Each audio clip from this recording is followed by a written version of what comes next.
Just yesterday we were shown one excerpt from episode 1 of season 3 of Ninjago Rise of the Dragons called War of the Dragons, which I will now analyze in detail. The passage itself is a flashback, and it all begins with what tells us about the eternal war of dragons with their enemies who have been Onya since ancient times, the names of which are not even mentioned here.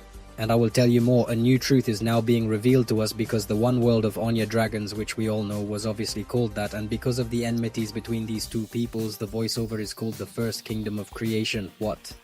In general, it is the real name of this world, but we are not used to it. Then we also find ourselves in the wilderness. One of the best fighters in Sonya's war on the dragon's side, Chaos and Thunder Glue, who felt that for his military merits he was worthy to become one of the first dragons. And when the council refused him, he fell into a rage and decided to cause complete chaos in the city of temples, the inhabitants of which already at that time honored dragons of sources. They would all have come to an end if not for the timely appearance of the Dragon of Concentration. The complete opposite of chaos, he attacks the antagonists of poetry. He'd save both heads and then connect to the case and the core in the chest. All this helps him overcome the Chaos Dragon and push him into the darkest abyss and drag him there, and not in the sense of eating but like putting him on a chain. Well, you get it. First, it's worth talking about the design of these two dragons. They both look really cool, and if with a thunderclap this could be noticed back in the teaser, in which we received several frames from this excerpt, then Orchidra Concentration, to my surprise, quite organically fit in and looks very good, which I probably won't say about its implementation. The set of course has a good design, but it looks in my opinion very ridiculous, in particular due to the combination of colors which seem to me to be painfully colorful, what is invisible in the cartoon. Next, I would like to note that this whole scene is very reminiscent of the short film battle between the brothers, in which Master Wu told the story of how Gormadon turned black and became Lord Gramadon. Let me remind you that according to her plot, that Master of Destruction decided to steal a golden weapon, go against his family and brother, and the Master of Creation, for which he was struck by lightning and fell into hell itself.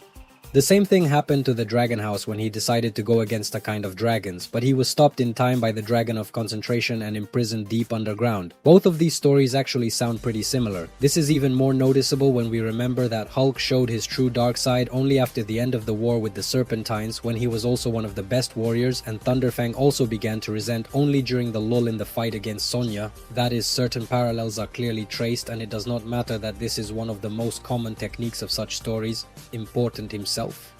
But in general, a small detail about the fact that he was practically the best warrior in the Battle of Sonya gives us an understanding of his motives and why he suddenly became so angry at everything related to dragons. The sources.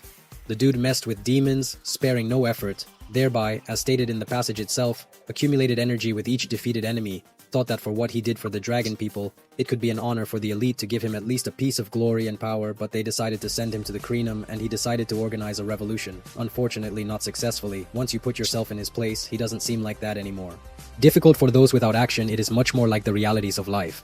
Another interesting detail is the neck of the Archdragon of Concentration. On it we can see a chain in some painfully familiar colors, and in my opinion this is quite reminiscent of the material from which charismatic blades are made, for which we will meet the season. There will be a fierce struggle.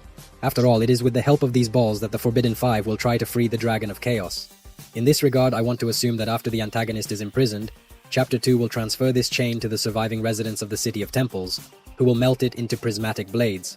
Again, this is only assumptions, but as always, you can leave comments. Other than that, I have nothing more to say about the passage. Everything turned out quite standard, but you can watch it on our Ninjago Telegram channel via the link in the description. Don't forget about Viken Brick and Sayawan.